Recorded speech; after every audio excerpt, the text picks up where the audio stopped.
Hello, Nigel here.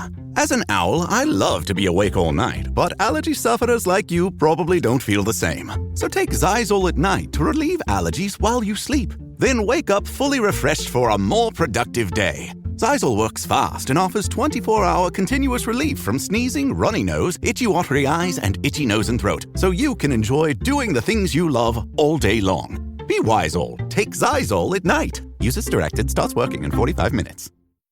Alright, what's up guys? Welcome to another episode of the TMossBoss Show. And in today's episode, I wanted to talk on the latest video game to hit the scenes, Borderlands 4, and the company behind that video game, 2K. I think a lot of you guys are familiar with 2K. They've been making a basketball game for some years now. For some odd reason, can't get the basketball games down correctly. But yeah, they figure, you know what? Hey, let's add another game, you know, to our list of video games. Let's start up this series called Borderlands and let's make the best out of it. Don't get me wrong, like I remember years ago playing Borderlands 2, and it was probably one of the funnest games that I never finished. And I'm not saying that in a like disrespectful way. Like no, I got like maybe halfway through. Probably was towards the end of that game, to be honest. For as long as I was playing it and stuff, yeah, I think I made it. It was definitely beyond the halfway point. But anyways, no, I overall had played the crap out of that game. And then yeah, just high school. Look, man, kids. High schoolers, it don't matter what age, you have a video game system in front of you, and then there's a million video games out there that you could be playing. Yes, I got overwhelmed with the amount of games I was playing at the time, because I was playing a lot. Yeah, it's one of those things where I'm like, yeah, bro, I wish I would have finished Borderlands 2. I would have had a little bit more to say, but that was the last time I was like heavily invested into Borderlands. And then I think a lot of you guys may know, I do have a Nintendo Switch too. Went ahead, bought it was Borderlands, the sequel, Borderlands 1 and Borderlands 2. I don't have 3, and I was tempted. I was very, very tempted on buying 4, but it was a toss-up because the controller that I had, it was, for some odd reason, that controller acted like it didn't want to connect to my PC, and I'm like, I didn't know, maybe it was something, overall, long story short, I ain't using that controller no more. It was a toss-up between either buying a new controller or buying Borderlands 4. Now, and, I overall know I'm gonna need a controller in order to play games. Borderlands 4, that can wait. That ain't a game that's, like, on the top of my list of, games I really need to play and stuff. Plus, on top of that, too, like, there has been a lot of optimization issues going on, because I did plan on buying it on PC, and I heard that there was a lot of optimization issues going on with the game. So I was like, you know what? I'm gonna hold off on it. I ain't gonna buy that game just now. But I have been seeing a lot of different conversations with this game. Like, a lot of people have been talking about Borderlands 4. And, there's people there who'll say, and it's funny how, like, the ratings for this game, it's very fitting, where people will say that Borderlands, if you can play it, it's a good game. But there's some issues going on with this game, and it's not optimized. It's not optimized for PC, and that's the thing to be tripping me out. And it's funny because I think I had seen it in a review somewhere where and you see that with developers for some odd reason. They get like these high rig like gaming PCs, develop a game off of that, expecting, everybody's gonna have the latest graphics card, the latest processor, the most amount of RAM. Like, you got like this multi-$1,000 gaming PC, and I'm like, no, I got a $1,200 gaming PC. I got myself a Best Buy gaming PC. I don't have no custom build. Oh, it's like the best of the best of the best of the best. Like, this ain't no Men in Black gaming PC. No, this is a simplified gaming PC that I unboxed and got it from Best Buy. That's the most I did. If anything, I switched out the graphics card. Well, I think it was like a RTX 40 series, one of those. I think it was either a 60 or a 70 anyways, but yeah, overall, it ain't like this over-the-top gaming PC. Like I said, it's a simplified gaming PC. It gets the job done. It can play some games, but you got some developers out there where they think, nah, like, you got, like, the best. You got the best gaming PC. I don't have the best gaming PC, but it seems like nowadays that's what you need to have in order to play a game correctly. And Borderlands 4, I mean, it's a prime example. Like, I have not yet played this game. I have seen some content on it, And I have seen where like some people have talked on their frustrations, and I'm like, yeah, my thing is this. I'm thinking of the times where I've been frustrated with a game because it's not optimized for my gaming PC, and yeah, that is frustrating. You know, you play a game, you have your hopes high on playing this game, then when you play it, it get the glitching and acting all buggy, stuff start cracking. That, you know, the thing is this, besides that, there have been people that have also been talking on like crashes with that game. I think I just seen yesterday when it was Grizzy. I think it was some other content creators. I'm not good with trying to like, I gotta come up with all the names, but I remember Grizzy was playing, but their mission had glitched. And I think they had to like start the game all over again just in order to play that mission.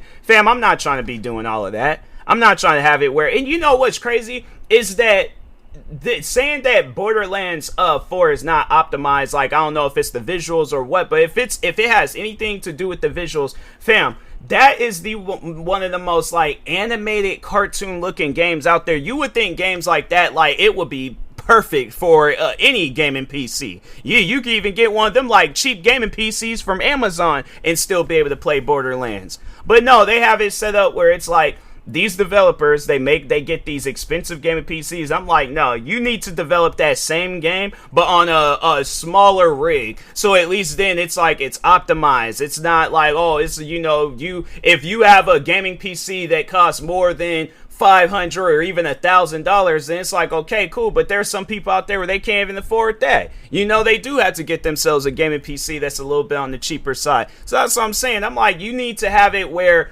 you can play a game like Borderlands 4 on like a gaming PC that's like cheap, budget friendly and all that stuff, and not your guys' version of cheap and budget friendly. No, like the common folks, you know, the regular walking up and down the street, somebody that's still catching Ubers, not limousines and going to video game awards. No, they going to their 9 to 5s chilling and stuff. You know, that's who you need to be making a video game for. But it just seems like nowadays, like companies, they just want to make video games for either rich people or content creators. And I'm you know, or famous content creators. Let me correct myself. And that's the thing. I'm not neither of them. I'm not rich, and I'm not no famous content creator where I have money to dump into a video game. And I ain't saying that that's the case with Borderlands 4. I really don't know what the situation is, although they do have some expensive editions of that game. And I'm like, fam, look, Borderlands, it's from what I remember playing of 2, it's decent. It was a decent game. But overall, though,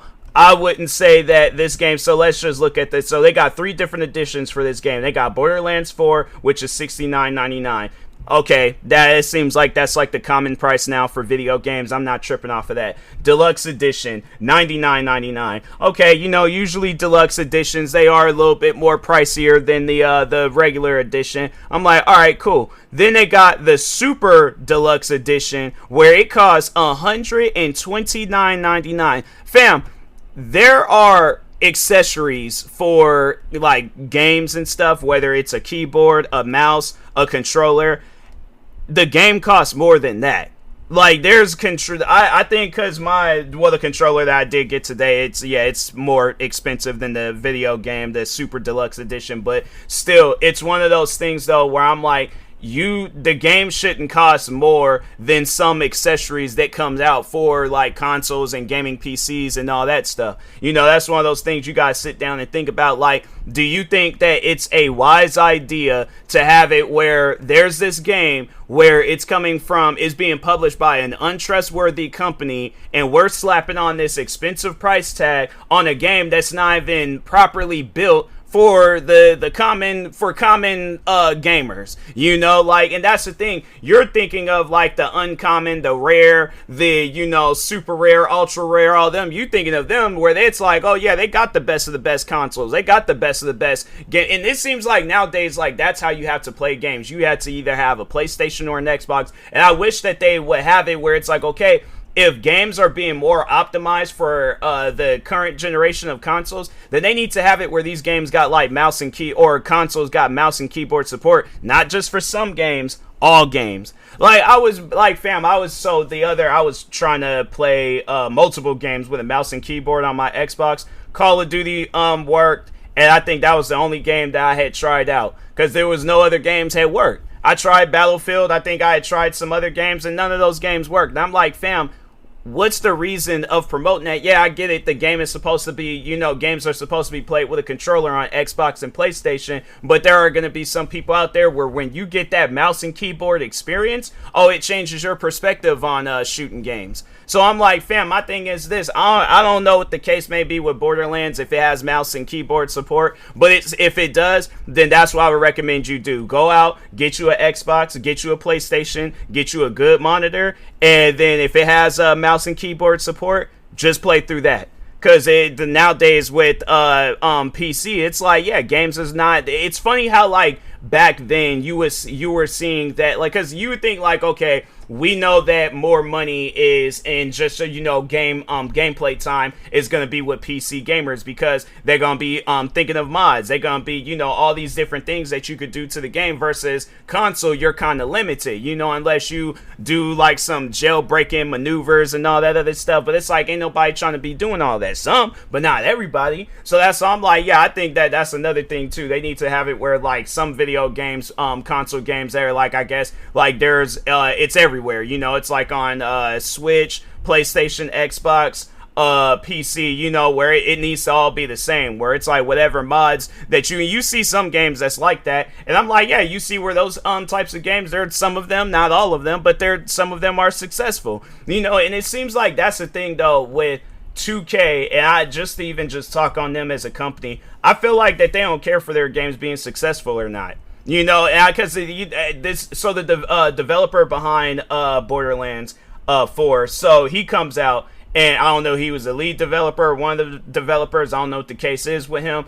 but so he comes out, and I'm like, yeah, that's definitely some 2K, the 2K and him talking, because I feel like that any developer, they're gonna be like, hey, I am sorry that I've released this game and it was unfinished, or it got all these bugs and problems with it and stuff. But overall though, so the game comes out, people are criticizing it and stuff, saying it was the optimization, the crashes, the stuff that's keeping people from playing the game, right? Because there was one video I seen where the frame rate had dropped so low. I was like, fam, am I looking at a video game, a modern video game, or am I looking at a slideshow? Like, no, the funny thing is, this is what it looked like. If you open up either Steam or Xbox, PlayStation, just any platform that got like pictures of the game and stuff, just go through the pictures that they got like on the store page and all that stuff. That's what the game had looked like. It looked like a slideshow of pictures. So anyways, but no, so the game comes out, everybody's criticizing it. The lead developer, whoever the guy is behind Borderlands 4, he pretty much says, if you don't like the game, then get your money back. Now I know I have said similar things on YouTube. I feel like people would try to call me out and be all like, oh, you're a hypocrite, you're calling this guy out, and you didn't said the same thing. That's the difference between me and the developer. I'm not charging people to watch my videos. It would be different if I was charging people. If people were paying me money to watch my videos, here's the thing. They have a right to criticize my videos or say what they would like to see in the videos and all that stuff. If they say that they want, my thing is this: if I'm getting paid millions of dollars, okay, to release videos on the internet, and they're like, hey, we want you to wear a clown costume, I'm like, okay, what clown costume? I'm like, because I'm seeing multiple. So, like, is there a particular type do I need to wear? Or, like, what? It could just be one of my choosing. Because I want, my thing is this. I'm getting paid millions to make videos on the internet. Yeah, I'm like, fam, you let me know what outfit you want me, outfit, costume, whatever. You're like, I want you to wear a full replica of Batman when he was in the Dark Knight, or even in the latest Batman movie. I'm like, okay, so I don't know where exactly to get that. So do I need to go to like Warner Brothers, or does DC have like a sizing area where I could go to get this outfit made? But that's the thing though. I'm gonna do it. And I'm like, how many videos do you guys want me to wear this Batman? Like in just every Batman video that I do, or in all the videos I do for the week, or just one video? Like you let me know. But that's the thing. Do you have it where there are some developers that are out there that's like that? For an example, the No Man's Sky developers. The thing is this.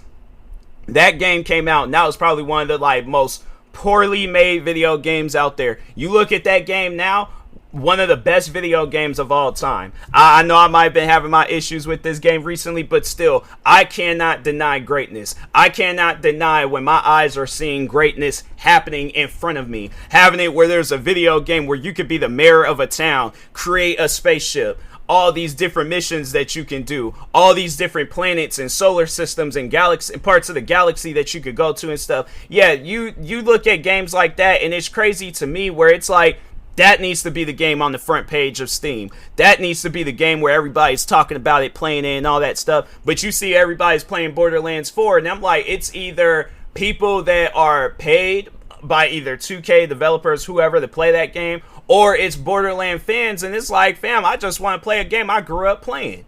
You know, and then it's like, you try playing this game and the game's unfinished. I'm like, it's things like that where I'm like, to the developer behind 2K, to the or behind Borderlands, and then the 2K publishers and all that stuff, y'all got to do better when it comes to games, instead of being worried about what I'm posting. Because no, they did that. I can't remember if I had talked about that in my podcast, but I did talk about it on social media where I had criticized NBA 2K26 after my experience with NBA 2K25, and they took down my reviews. And then Steam sent me a message talking about, oh, warning, you've been warned about spam messages and all that stuff because of the post I made with 2K. And that's why I'm like, that's why it came down, probably if I never would have bought NBA 2K25, I probably would have bought Borderlands 4. But, and then, I just been like, I'm just going to have to cut the loss on the controller and things. Just, I guess, down the road, just try to get me another controller. But, no, I was like, I'm trying to, you know, had be a little bit on the budget and stuff, you know. So I'm like, old me would have bought, I'd be like, no, I'm buying both. And I'm like, new me is like, okay, I gotta buy one or the other. And then when the other, it's like, yeah, next time I get paid or whatever, then I think about it, consider it, and all that stuff. But yeah, man, it's like, it just seems like with 2K, it's like their games aren't worth buying. That's why I did that last podcast episode about games being free, because Borderlands, that's a game that it either should have been free or it should have came with a 5 to 10 hour trial. Because I'm like, yeah, 2K, you guys aren't in a position to be asking people for money for the games, for the quality that you be putting out in your guys' game. Yeah, y'all ain't in no position to be asking people or demanding people money and all this other stuff. Like, no, y'all, it should be a situation where it's like, no, with companies like 2K, we need to come out with the price for them. Because, of course, they're going to go for the highest price. And I'm like, if anything's Borderlands, so this is what I will probably have the prices. Probably $20 knocked off on all of them. Because I'm like, what could you guys possibly add in the Super Deluxe? Let's just see if they have like a thing. So they say the standard game. So when you just get the standard game, it's just, that's it. You just get the base game. With the Deluxe Edition, you get a post-launch bounty pack bundle, 4 unique areas, missions, and bosses, 4 vault cards, each including 24 cosmetics, 4 pieces of re-rollable gear, new legendary gear, new Vault Hunter cosmetics, new Echo 4 cosmetics, and 4 new vehicles. That's and then 1 weapon skin at lunge. So that's what you get with the deluxe. And then with the super deluxe, you pretty much get the like this well, actually no, it's some different stuff. So they're like 2 new playable Vault Hunters, 2 new map zones, new main story missions, new side missions, even more new legendary gear, new Vault Hunter cosmetics, new Echo 4 cosmetics, and a new vehicle cosmetic, plus 4 Vault Hunter skins, 4 Vault Hunter heads, and 4 Vault Hunter bodies. So it just seems like that it's just cosmetic stuff. And I'm like, yeah, fam, shave off about $20 $20 to $30 off of that, off of the original price, because that's what that game is. But it's like you pay $70, it's like after tax 70 for the standard, a little over 100 for the deluxe, and then close to probably 140 for the super deluxe. No, I'm good, bro. That's one of those things where I'm like, yeah, that it ain't worth it, you know. So that's something I'm like, where it ain't got nothing to do with refunds. No, just in general, a video game coming from 2K should not be asking for more money, where it's like, fam, you're paying more for, like, there's accessories that cost less. Like a standard Xbox controller costs like half the price of the deluxe edition of Borderlands. What sense does that make? That's why I'm like, fam, who do you think is buying these video games? Because it's just common people. That's it. So it's like common people ain't trying to pay. People ain't even trying to. They ain't even trying to pay $69.99 for the game. That's why you'll probably see where a lot of people, when they have this game come out on have it where it's on sale or something, that's when you'll probably see like the actual people playing, buying the game, all that stuff. But for what it's worth right now, nah. It's definitely one of those games where I'm like, I would get a stack of games and go old school and trade these games in at GameStops before I pay full price for Borderlands and a company, or any game coming from 2K. I almost did. I was close, but I got to thinking about it. I'm like, my experience with NBA 2K25. I'm okay. So that's why I was like, even when I had bought Borderlands on the like the 3 games on Switch, I got those games on sale. I'm like, I ain't gonna pay full price for those games. No, I'm good, bro. And I'm like, that 2K don't deserve full price. They deserve half price or the lowest possible sale that you could possibly give out. So anyways, with that being said, I will talk to y'all later. Thank you guys for watching and or listening. Stay tuned for the next episode. Like, subscribe, viewing this on YouTube. Follow, subscribe, viewing this on the podcast streaming service. And peace.